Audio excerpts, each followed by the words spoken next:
오늘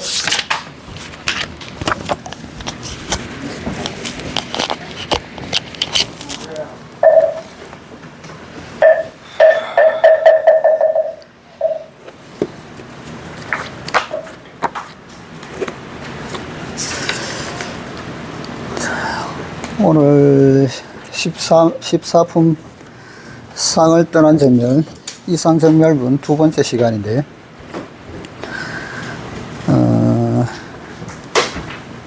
앞단에서 이제 수보리가 옛날부터 자기가 얻은 해안으로도 듣지 못했던 이 금강법문을 듣고 울면서 이제 자기가 얻은 깨달음을 이제 부처님께 보고하는 단인데요. 뭐 어떤 사람이 청정한 신심을 내어가지고 실상이 생겼다면은 그 제일 큰 드문 공덕을 성취했다는 것을 알았고, 또 500세 이후에 어떤 사람이 이 경을 신의 수지 해가지고 신의 수지 할 수 있다면 그 사람은 이제 제일 드문 사람이라고 이야기하면서 그 이유가 이제 아상, 인상, 중생상, 수자상이 없기 때문이라고 이야기했고요. 그러면서 이제 일체의 상을 떠나가지고 일체의 상을 떠난 것을 부처라고 이야기한다는 내용까지 앞부분에서 했습니다. 오늘은 323페이지 얻기 힘든 사람부터 들어가겠습니다. 불고수보리, 부처께서 수보리에게 말씀하셨다. 여시 그와 같다, 그와 같다. 반복이죠. 강조입니다. 그렇다, 바로 그렇다. 약부유인, 만약에 또 어떤 사람이 덕문시경, 이 경을 얻어듣고 불경, 놀라지 않고, 불포, 무서워하지 않고, 불외, 두려워하지 않으면 당지 시인, 심의희유, 마땅히 이 사람은 매우 희유한 사람이라는 것을 알아야 한다. 부처가 말합니다. 옳다, 바로 그렇다, 아주 좋은 말이다, 바로 그렇다, 여시죠. 미래세계의 중생 중에 금강경의 이치를 듣고서도 두려워하지 않는다면 그 사람은 아주 드문 사람이다. 경이란 놀랄 경자인데요, 두려워하는 것이며, 포는 너무도 두려워 정신이 온통 두려움에 휩싸이는 것입니다. 예를 들어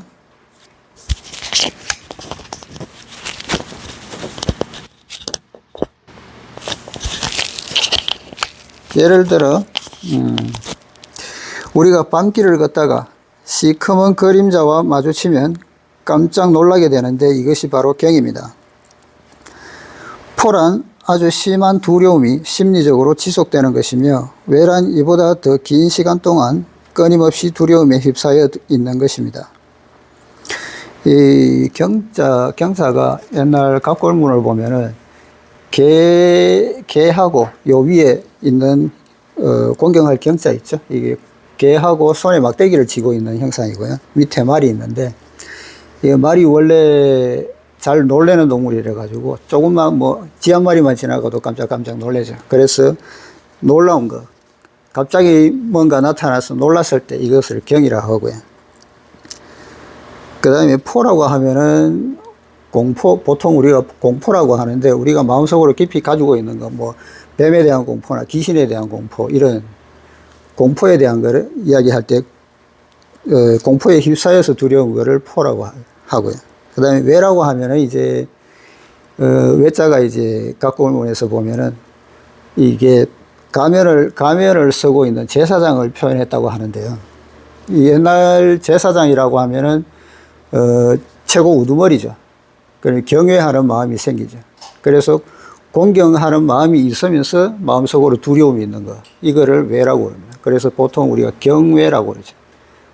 그 존경하면서 두려워하는 마음이 있는 것. 공포하고는 조금 다른 의미에서 두려움이죠. 뭐, 이 제자들이 뭐, 학식이 뛰어난 선생님을 보거나 이럴 때도 왜라고 그러죠. 두려움이 생기는. 아무리 뭐, 때리거나 뭐 이런 공포를 조장하는 그런 두려움이 아니고 그냥 존경함으로써 생기는 두려움, 마음으로부터 생기는 두려움, 그거를 왜라고 합니다. 그래서 경포 왜를 3번이나 썼고요. 여기는 우리 같은 사람은 모두가 세상에 제일 드문 사람들입니다. 금강경을 듣고서도 병포외하지 않고 어느 누구도 그 이치를 이해하지 못하는 사람이 없습니다. 실제로 경하고 포하며 거기다 왜까지 할 사람이 있긴 있을까요? 이것은 불법을 수지해보면 알 수 있습니다. 많은 사람들이 불법을 배우면서 모두 공을 추구하지만 일단 공의 경계가 다가오면 반대로 두려워합니다. 모르던 것에 대한 두려움이겠죠. 미지에 대한 두려움. 많은 사람들이 이렇게 말합니다. 두려워 죽을 지경입니다. 너무도 두려워 진땀이 납니다. 내가 없어져 버렸기 때문입니다. 그러면 저는 이렇게 말합니다. 당신이 불법을 배우는 것도 무아를 추구하기 위한 것이 아닌가요? 그런데 왜 그렇게 놀라는가요? 이것을 볼 때 불교에서 말하는 해라는 용어가 정말 기가 막히다는 것을 알 수 있습니다. 해에는 힘이 필요합니다. 혜력이 충분하지 못하면 공덕의 힘도 모자라 곧 경포외의 현상이 나타나는 겁니다. 부처는 말합니다. 장래에 어떤 사람이 있어서 금강경의 반야법문을 성취하고서도 경포외하지 않는다면 그 사람은 참으로 얻기 힘든 사람이라는 겁니다. 부처가 말하는 이 드물다는 말은 아주 중요합니다. 부처가 우리에게 남긴 이 말의 가치는 막중하며 대단히 드물기도 합니다. 보통 사람으로서는 도달하기가 거의 불가능할지도 모릅니다. 만약 이것이 가능하다면 바로 범인을 초월해 성인의 경지로 들어선 것입니다. 보통 뭐 정법시대, 부처님이 계시는 정법시대일 때만 해도 본보기가 있기 때문에 좀 더 쉬울 수 있었지만 지금은 거의 말법시대에 들어섰고요. 그래서 그런 성취를 얻은 사람을 보기 드물기 때문에 오히려 또 중생들이 더 그렇게 성취를 얻을 수 있는 기회가 더 없고요. 그래서 더 드물겠죠. 하이고 수보리. 왜냐하면 수보리여 열애설 제1바람일 적비 제1바람일 심영 제1바람일. 열애께서 말씀하신 제1바람일은 곧 제1바람일이 아니며 그 이름이 제1바람일이다. 무슨 이유 때문인가? 금강경의 특징은 우리로 하여금 무주, 무상, 무원을 알게 하는 데 있습니다. 바로 대승의 시민입니다. 이 마음은 언제나 머물지 않고 무주하고 상에 집착하지 않으며 무상하며 어느 때 어느 곳에서든 염원이 없어야 합니다. 무원입니다. 큰 염원을 가져야 한다고 말해놓고서 어찌 또 염원이 없어야 한다고 할까요? 대자비는 당연히 염원의 힘이지만 자비에 머물러 있어서는 안 됩니다. 온종일 그 자리에 앉아 울고만 있으라는 것이 아닙니다. 대상이 사라지면 거기에 머물지 않습니다. 이 때문에 염원을 갖지만 염원에 머물지 않는다고 말합니다. 그래서 인연이 오면은 응하고 인연이 가면은 붙잡지 않는 거죠. 거기에 머물지 않는 거죠. 제1바람일은 대지혜의 성취입니다. 대철대오해서 성불하는 것으로 바로 반야실상입니다. 반야실상은 본래 머물지 않고 상에 집착하지 않으며 염원이 없습니다. 당연한 일이지만 여러분은 이 뜻을 오해해서는 안 됩니다. 여기 있는 젊은 분들이 만약 근본적으로 원력을 일으키지도 않으면서 자기는 본래 염원이 없으니 이미 불법과 합치한다고 생각한다면 그건 정말 잘못된 것입니다. 염원이 없다는 것은 일체의 대자비가 드러난 다음 다시 공으로 돌아가서 거기에 머물지 않는 것을 말합니다.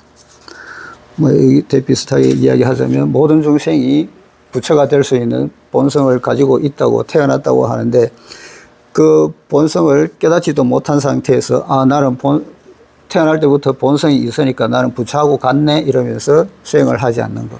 그거와 마찬가지라는 이야기죠. 그 본성이 있어도 그 본성을 보지 못하기 때문에 아직 거기에 이르지는 못하는 겁니다. 이 때문에 제1바람일은 곧 제1바람일이 아니요 그것의 이름이 제1바람일이라고 한 것입니다. 제1바람일은 바로 반야여 대지혜입니다. 그리고 반야 속의 실상반야는 곧 도의 본체가 드러난 것으로서 바로 후세의 선종에서 말하는 명심견성입니다. 마음을 밝혀 본성을 보는 것이다. 이 견자는 각자 깨달을 각자하고 같은 뜻이라서 본성을 깨닫는 것이라는 거죠.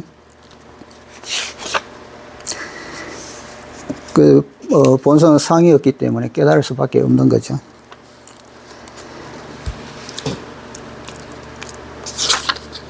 그다음 수보리여 인욕바람일은 열애설 비인욕바람일 열애께서 말씀하시기를 인욕바람일이 아니며 시명 인욕바람일 그 이름이 인욕바람이라고 하셨다. 이제 문제에 이르렀습니다. 지금까지는 줄곧 반야에 대해서만 말해왔습니다. 보살의 육도 중 최후에도 즉 지혜의 성취에 관해서였습니다. 육도에 대해서는 이미 말씀드린 바 있지만 바로 보시, 지계, 인욕, 정진, 선정, 반야가 그것입니다.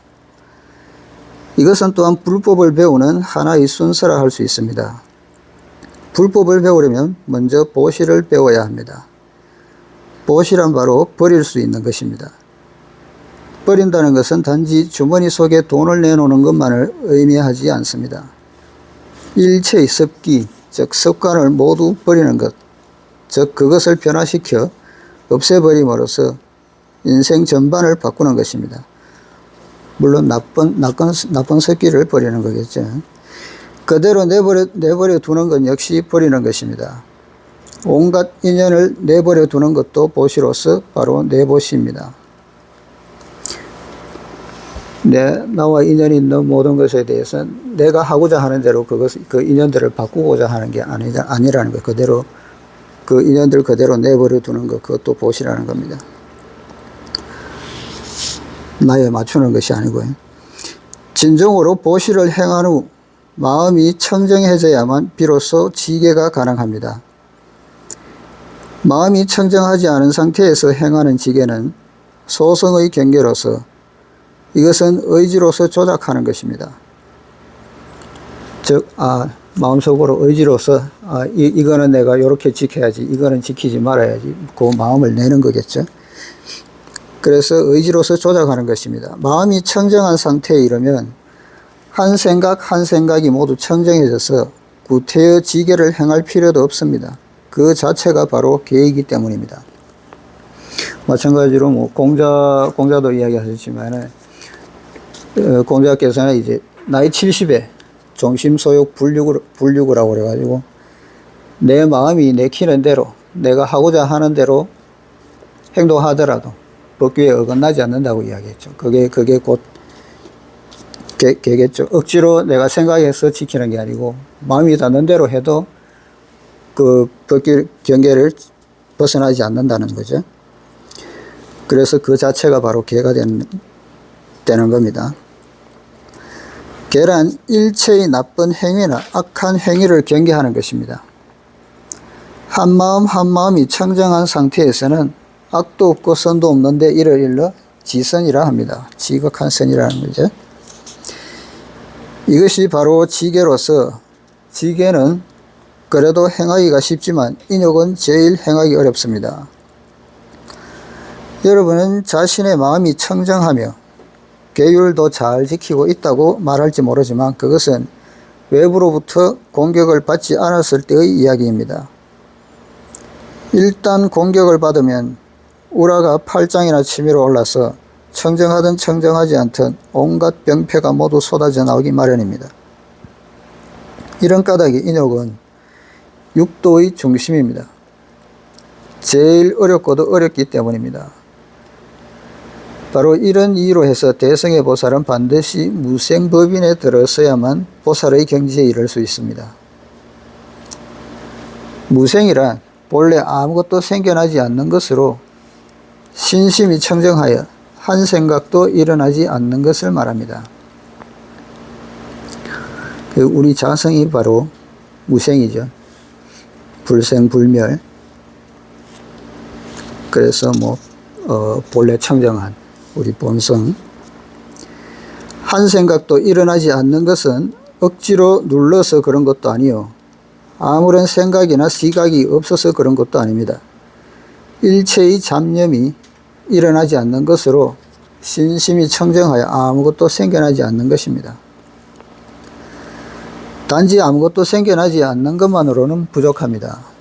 무생법인이어야만 합니다. 일체의 인연을 끊어버린 것을 법인이라 합니다. 문학작품에서는 이것을 지혜의 금을 뽑아 헝클어진 감정을 끊어버린다. 발개 해금,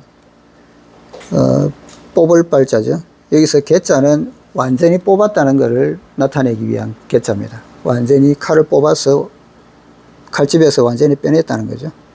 뽑아열에서 해금, 지혜의 금을 뽑아서 참단 정사, 정사라고 하면은 실같이 서로 얽혀있는 정이, 감정의 실타래 같은 거죠. 그거를 참단, 잘라서 끊어내는 것을 말합니다. 그래서 어떤 때는 금이 칼집에서 뽑히지 않습니다. 어떤 때는 단지 반밖에 뽑히지 않을 때도 있고, 어떤 때는 금을 뽑아놓고도 멍청해져 버릴 때도 있습니다.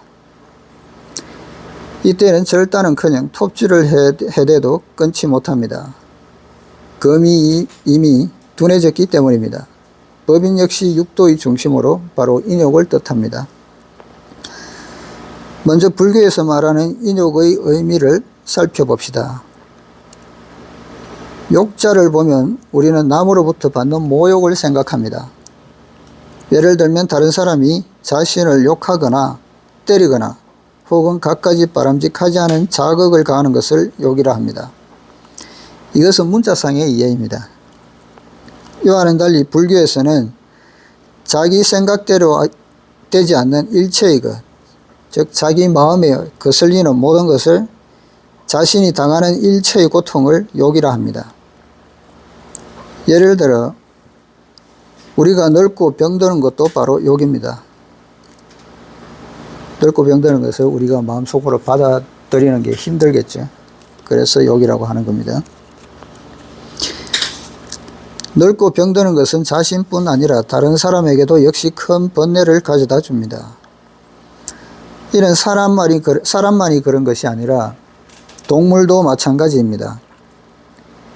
개미를 한번 자세히 관찰해 보십시오. 젊은 개미가 늙은 개미 곁을 지날 때면 거리를 두면서 약간 돌아서 지나갑니다. 이런 욕은 참으로 감내하기가 어렵습니다. 사람도 마찬가지죠. 할아버지들한테 손자, 손녀들 가면 냄새 난다고 옆에 안 가고 그런 경우가 많지 않습니까? 이 결함투성이 사바세계도 참으로 감내하기가 어렵습니다. 원만한 것은 하나도 없습니다. 그러나 이 세상의 일체 중생들은 이것을 감내하고 받아들입니다. 그래서 이 세계를 사바세계라 합니다. 이 사바가 산스크리트어로 견뎌낸다, 인내한다는 뜻이라고 합니다. 그래서 사바세계라고 하면은 고통을 참고 견뎌내야 하는 세계, 그걸 사바세계라고 합니다. 감내의 세계입니다. 그렇지만 바로 이 때문에 사바세계의 중생이 가장 쉽게 성불할 수 있습니다. 천당에 태어나면 고통도 없고 자극도 없어 날마다 행복을 누립니다. 그러니 자연 중생이 수도할 생각을 하지 않습니다. 또 그럴 필요도 없습니다. 지금 행복한데 굳이 도를 닦을 필요가 없겠죠. 지옥에 태어나면 고통과 순환을 견디지 못해 수도를 생각할 겨를조차 없습니다.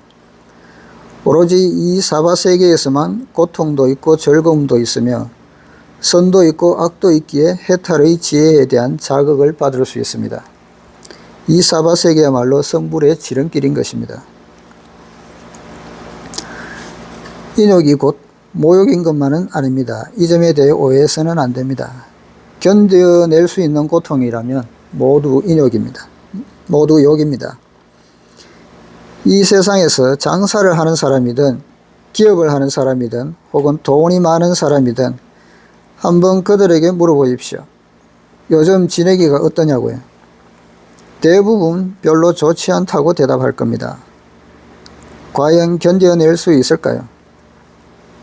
무슨 방법이 있을까요? 견뎌낼 수 있든 없든 간에 그저 견디고 살아야 합니다. 부처와 수보리의 대화가 여기에 이르면 만약 경전을 자세히 보지 않으면 갑자기 인욕바람일이 불쑥 튀어나와 이상하다고 생각할 겁니다. 그래서 방금 여러분들에게 주의를 환기시킨 겁니다. 이 경전에서 육도를 전부 말하고 난 후 왜 지금 인욕바람일을 다시 끄집어내고 있을까요? 우리가 불법을 배우려 하거나 수행해서 성취를 얻고자 할 때 가장 어려운 것이 바로 인입니다. 타자를 해서 정에 이르려 해도 왜 이르지 못할까요? 두 다리가 아파와서 더 이상 참을 수가 없기 때문입니다. 이때의 인도 인욕 중에 한 인입니다. 당연히 참아내기가 무척 어렵습니다. 그렇지만 분명히 알아야 할 것은 이 몸의 4대가 모두 공이라는 사실입니다. 이것을 뚜렷이 알지 못하면 참아낼 수가 없습니다.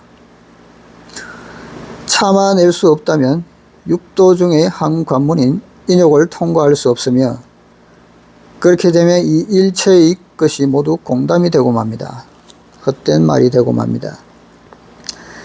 금강경을 외울 수 있다고 할지도 모르겠습니다. 모고를 두드리며 무아상, 무인상, 무중생상, 무수조상 하면서 읊으면 아주 듣기 좋지요. 그러다 갑자기 애취하고 재채기가 나오면 이런 감기가 들었군, 어떡하지? 병원에라도 가봐야 하나 하는 생각이 듭니다.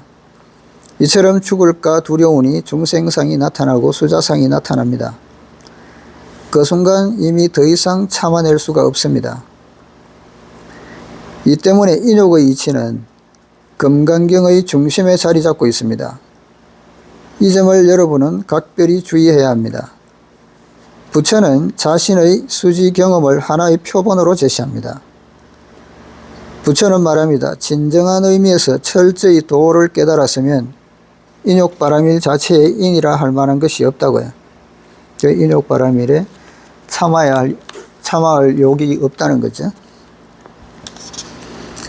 만약 굳게 참는다는 생각이나 감각이 있다면 그것은 이미 바람일이 아니며 피 안에 도달한 것도 아니므로 아무 성취가 없다는 것입니다. 이미 상에 집착하게 되는 거니까요. 하이고 수보리, 왜 그런가 수보리여. 여아석위 가리왕 할절 신체. 내가 옛날에 가리왕이 내 신체를 할절 베고 끊어낸다는 거죠. 베고 끊어내게 되었을 때에 아의이시, 나는 그 때에 무아상, 무인상, 무중생상, 무수자상, 그때에 아상, 인상, 중생상, 수자상이 없었다. 무엇 때문인가? 부처는 다시 수보리에게 자신의 경우를 표본으로 삼아 말합니다. 바로 자신이 이전에 가리왕으로부터 사지를 절단당했던 사건입니다.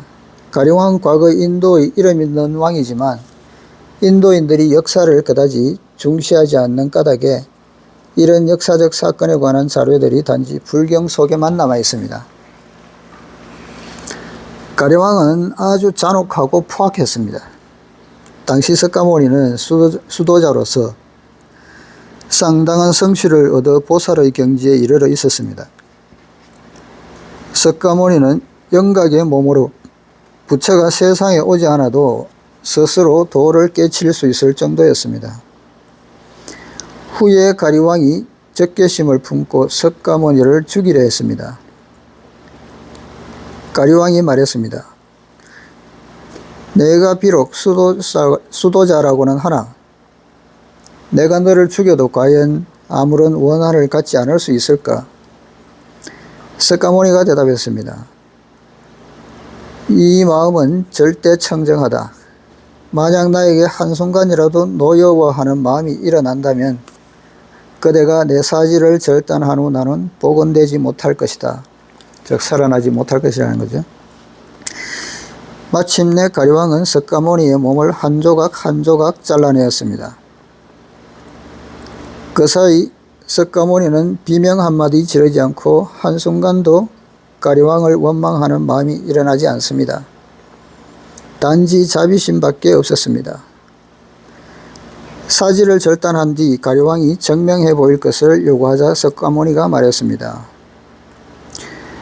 그 사지를 다 절단할 때까지도 손톱 밑에 가시만 베겨도 아프다고 고함을 지르는데 석가모니는 이제 팔다리를 다 잘라내는 와중에도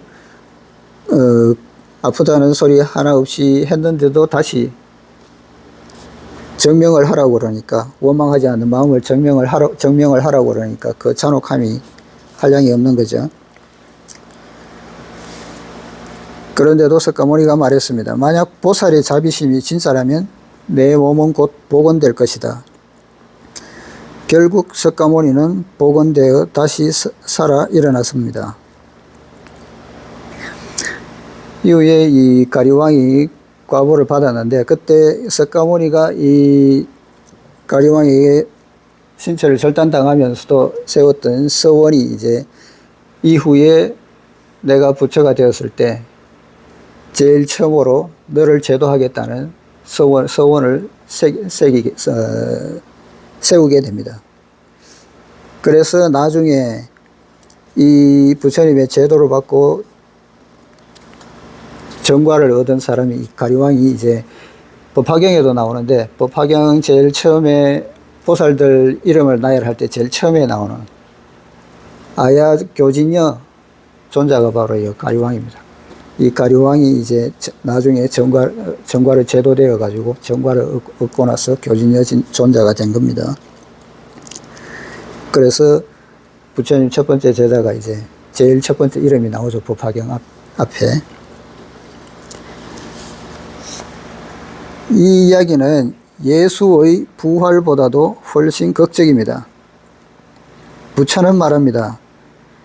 옛적의 가리왕이 자신의 신체를 절단할 때 당시 그에게는 아상, 인상, 중생상, 수자상이 없었다고 합니다. 만약에 아상, 인상, 중생상이 있었다면 고통에 몸부림을 쳤겠죠.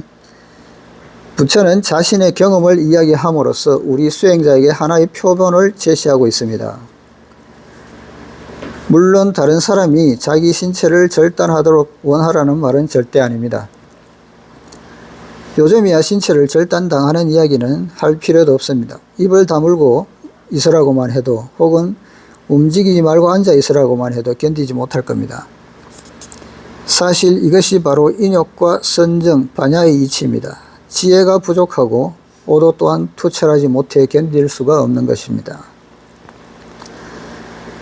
방금 인욕바라밀에 대해 살펴보았는데 우리가 다시 한번 주의할 것이 있습니다. 소위 인욕이란 인간 세상의 일체 고통과 번뇌를 포괄하는 것으로서 참는다는 생각조차도 없는 아무것도 참을 것이 없는 그런 단계에 이르러야만 비로소 인욕바라밀에 도달했다고 할 수 있습니다. 이 때문에 부처는 그가 가리왕에게 신체를 갈갈이 찢길 때 그에게는 아상, 인상, 중생상, 수자상이 없었다고 한 겁니다. 먼저 그는 이 생명이 나에게 속한다는 생각이 없었습니다. 이 점을 특히 주의해야 합니다. 우리의 신체는 우리가 잠시 소유하는 겁니다. 앞에서도 이야기했던 4대가 가합했다고 그랬죠. 4대가 잠시 합쳐져 가지고 우리 몸을 이루고 있다는 겁니다. 그래서 이 4대가 다시 흩어지면 다시 공으로 돌아가겠죠.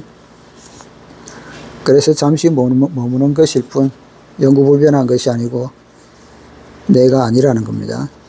영원한 내가 아니라는 거죠.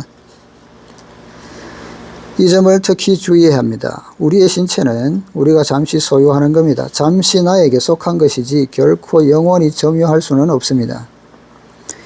이 몸은 본래 내가 아니기 때문입니다.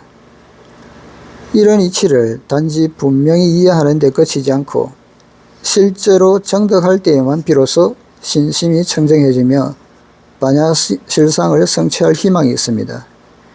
이것이 진정한 공부입니다. 그런데 그게 실제로 정득하기가 쉽지가 않죠. 그러니까 정득하기 위해서 맨날 침으로 손을 찔러가면서 정득하려고 노력할 수도 없는 거고요. 그렇다면 공부는 어디서 온 것일까요? 반야의 견지에서 옵니다. 지혜가 투철하지 못하면 대철대오할 수 없습니다. 깨달음은 깨끗하고 맑은 것으로 지혜로서 일체의 어두운 그림자를 걷어낸 경계입니다. 하이고 왜 그런가? 아어 왕석 절절지혜시. 내가 지난 옛날에 절절은 마디절자인데 마디마디 끊어낸다는 거죠. 마디마디 지혜 여기 지자는 앞에 육달월변이 있는 지와 같은 걸로 보면 됩니다. 그 상지하지 할 때 우리가 보통 그 지자를 쓰죠. 지혜는 옛날에 이제 고문의 한 형태인데 사지를 잘라내는 거, 그런 고문을 이야기를 합니다. 그 마디마디 사지를 절단당할 때에 약유아상 인상, 중생상, 수자상, 응생진한. 만약에 아상인상, 중생상, 수자상이 있었다면 응당 화내고 원망하는 마음이 생겼을 것이다. 여기에 이르러 먼저 한 가지 알아두어야 할 것은 부처가 지금 우리에게 말하고 있는 것이 가상이 아니라 실제의 수지였다는 사실입니다. 무아상, 무인상은 지혜의 해탈입니다. 마치 서양의 대철학자 소크라테스가 모해를 당해 최후로 독배를 손에 들고 그것이 독약인 줄 알면서도 농담까지 해가며 마시고 죽은 것과 같습니다. 네, 소크라테스가 이제 신성모독죄로 이제 재판을 받았는데 사형을 받고 했었는데, 소크라테스는 이제 죽음은 단지 육체로부터 영혼의 해방되는 거라고 봤던 거죠. 그래서 진정한 철학자는 죽음을 두려워해서는 안 된다고 이야기를 했는데, 그래서 모해를 당한 뒤에 독배인 줄 알면서도 기꺼이 마신 거죠. 죽음을 두려워하지 않는다는 겁니다. 중국 선종의 달마조사와도 같습니다. 중국 전도 말기에, 도를 전하는 말기에 다른 법사들이 질투하여 5차례나 그를 독살시키려 했으나 모두 성공하지 못했습니다. 6번째에 이르러 그는 독약을 마시면서 제자들에게 너희들과의 인연도 끝났으니 나는 이제 떠나야겠다고 말합니다. 제자들은 당연히 그를 말렸지요. 하지만 그는 인연이 다해 이미 독약을 마셨다고 말합니다. 이 밖에 밀종의 목룰조사도 역시 최후의 사람들에 의해 독살되었습니다. 목룰조사는 이제 송나라 때 이제 티벳 밀교 밀교의 성년대. 그 당시에는 거의 뭐 활불로 추앙받았던 인물이라고 합니다. 이 사람도 처음에는 원한이 있어가지고 복수를 하기 위해 가지고 요즘 말로 하면은 서양에서 말하는 흑마법, 그러니까 뭐 주문, 도술 같은 거죠. 주문을 외워가지고 뭐 남을 해코지하는 그런 거를 먼저 배웠다고 합니다. 그러다가 이제 나중에 참회를 하고 나서 이제 불교에 입문해가지고 성취를 이룬 사람인데, 그 당시에 뭐 활불로 추앙받았던 인물이라고 합니다. 그런 사람도 이제 최후에는 사람들에게 독살된 거죠. 이들은 모두 인연이 이미 끝났다는 것을 알고 있었습니다. 사람을 죽이면 목숨으로 보상해야 하고, 빚을 지면 돈으로 갚아야 하며, 가야 할 때가 되면 가야 합니다. 예수가 십자가에 못 박힌 것도 마찬가지입니다. 이들은 모두 지혜의 해탈입니다. 이 때문에 선종의 5종 종파의 한 줄기인 법안조사는 다음과 같은 개송을 남겼습니다. 법안조사는 이제 당나라 말기 사람인데 법안종의 개조입니다. 법안종을 창시한 사람이죠. 이름에 법안이라는 이름이 있죠.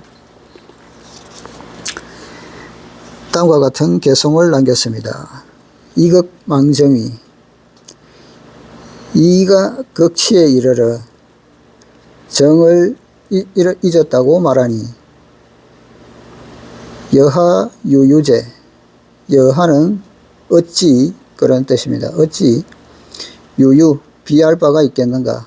쟤는 이제 가지런할 제자인데 이 극치에 이른 정 잊었다고 하는 것을 그와 같이 어떻게 비유할 수가 있겠는가. 비유할 수가 없다는 이야기겠죠.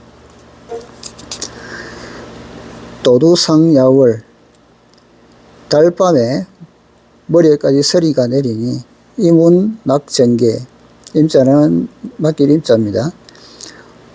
운명에 맡긴다는 거죠. 운에 맡기고 정계, 신에게 자인데요. 앞겨울에 몸을 던진다. 이 개송은 모두 8구절로 이루어져 있지만 그중 핵심적인 4구절만 인용했습니다. 이 극이란 진정한 이치, 지혜의 깨달음, 이해와 깨침이 극한에 이른 것을 말합니다. 망정, 망념의 감정이 없어진 것입니다. 이런 경계는 묘사할 방법이 없으며 말로 표현할 수도 없습니다. 이치가 극한에 이르고 지혜가 극한에 이른 것이 바로 이치의 극한에서 정을 잇는 것입니다. 뒤의 몇 구절은 무아상, 무인상 등의 경계를 묘사합니다. 절로 그렇게 이치에 이르니 현상 역시 따라서 이릅니다. 이치가 이르면 현상도 따른다는 거죠. 그래서 불교의 환경계에서는 이무에, 이치가 무해하다는 거고요. 사무에, 사는 현상입니다. 나타나는 현상, 사무에, 현상이 무해하고, 이사무에, 이치와 현상이 걸림이 없고, 사사무에, 현상과 현상이 걸림이 없다라고도 합니다. 이무해라고, 이는 이제 이치, 극한에 우리가 뭐 말하는 이거는 다 마음자리에서 일어나는 거기 때문에 마음 본심 내지는 자성이라고 보면 되겠죠. 본성 자체가 이제 청정하기 때문에 당연히 무에 걸림이 없겠죠. 뭐 넓은 공간에 아무것도 없으면은 아무리 돌아다녀도 걸리는 게 없지 않습니까? 그리고 사는 이 현상, 사는 이제 이에 의해서 나타나는 거기 때문에 사 자체도 걸림이 없다는 겁니다. 그리고 이사무예라고 하면은 이사의 관계를 보면은 이사가 이제 일체불이, 한 몸으로서 둘이 아니라는 거죠. 그래 이가 무해하고 사가 무해하기 때문에 또한 이사 또한 무해한 거고. 그래서 사사무예라고 하면은 현상과 현상 자체는 우리 마음속에 일어나는 현상과 현상 자체, 우리 마음에 뭐 모든 현상을 다 담는다 하더라도 이 현상 자체는 이제 서로 고립되어 있는, 따로 떨어져 있는 것은 아니지만 상호작용을 하면서도 우리 본성에 아무 영향을 미치지 않는 거죠. 그래서 아무 걸림이 없다는 겁니다. 현상 자체에서 현상과 현상은 상호작용을 하지만 그것이 걸림이 없다는 것을 이야기를 하는 겁니다. 이치가 극한에 이르면 아무 장애가 없습니다. 그냥 불교 연구만 해서는 수지 방면에서 얻어 활용할 수가 없습니다. 여러분은 3장 12비구의 교리를 융해 관통하지 못하고 이치의 극한에 이르지 못하기 때문에 아상, 인상이 여전히 존재하는 것입니다. 부처가 말한 것처럼 자신의 신체가 찢겨져도 단지 자비심만 있을 뿐 노여운 생각이 일어나지 않으며 아무런 고통 없이 그대로 받아들이는 경계에 이른 것이 바로 이의 경계이자 지혜의 성취입니다. 이의 경계가 바로 본성이 청정한 거죠.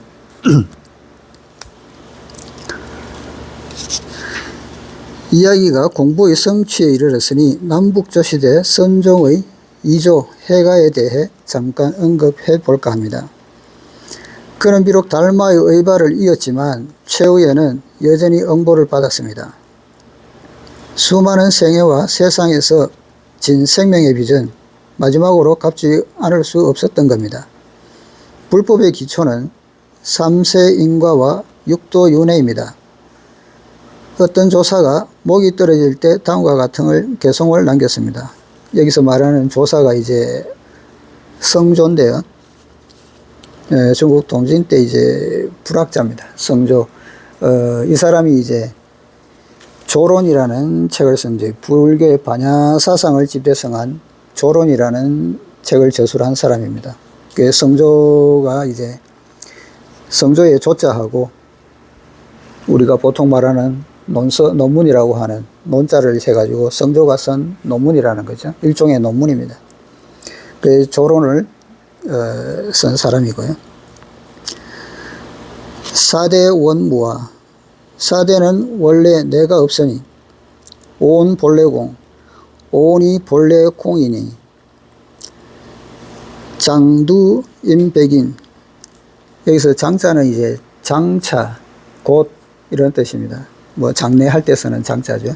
장례에 장차 곧 두림백인, 머리가 임한다. 어디에 임하느냐? 백인에. 백인은 이제 칼날이겠죠.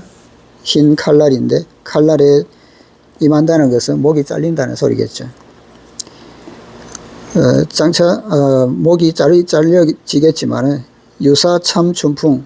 유사는 보통 유사하다, 같을 유자에 비슷할 사자, 유사하다, 같다는 뜻입니다.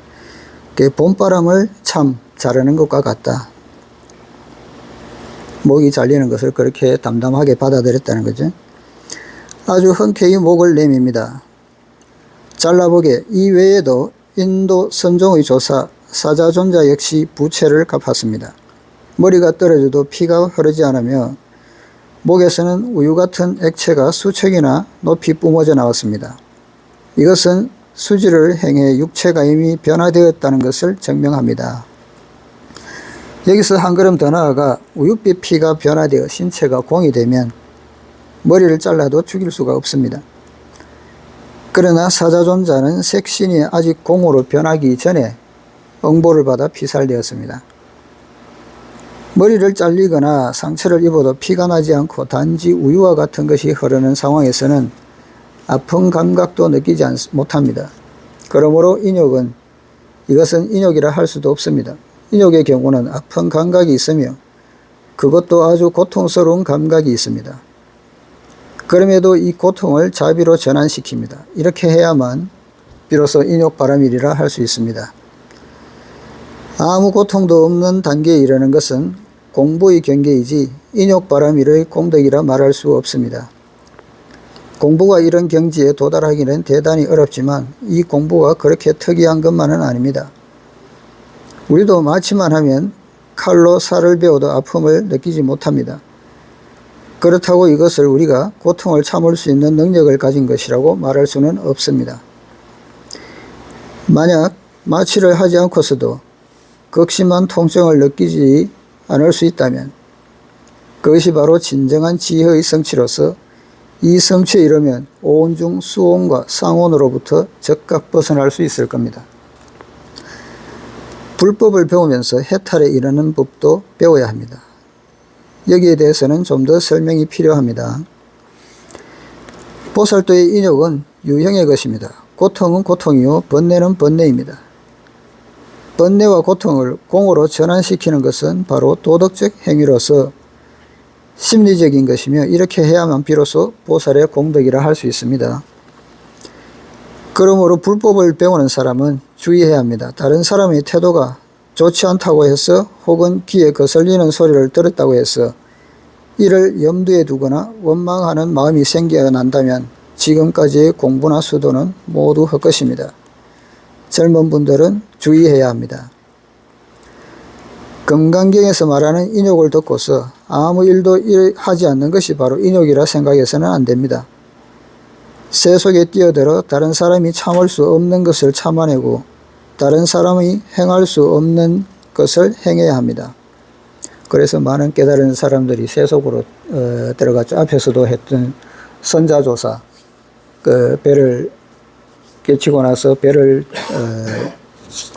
했다는 배로 사람들을 실어 날랐다는 그 선자조사도 그렇고요. 앞에서 했던 제공, 미친 사람처럼 행동하면서도 포도중생했던 제공도 마찬가지겠죠. 보살은 적극적입니다. 자기를 돌보지 않고 다른 사람의 이익을 위해 일합니다. 그렇지만 새 속에 뛰어들어 다른 사람의 이익을 위해 일하는 것은 지극히 고통스럽고 엄청난 번뇌를 수반합니다. 도처에서 자신을 희생할 수 있으려면 반드시 아상, 인상, 중생상, 수자상이 없는 경지에 이르러야 합니다. 다른 사람이 참을 수 없는 것을 참아내고 다른 사람이 행할 수 없는 것을 행해야 합니다. 이것이야말로 진정한 대성의 인욕 정신입니다. 예를 들어 봅시다. 부처가 왜 다른 사람으로 하여금 자신의 신체를 토막내도록 했겠습니까? 바로 불법의 수정을 세상 사람들에게 증명해 보이기 위해서였습니다. 이 이치를 우리는 알아야 합니다. 시간 관계에서 오늘은 여기까지 하고 다음 시간에 다시 들어가겠습니다.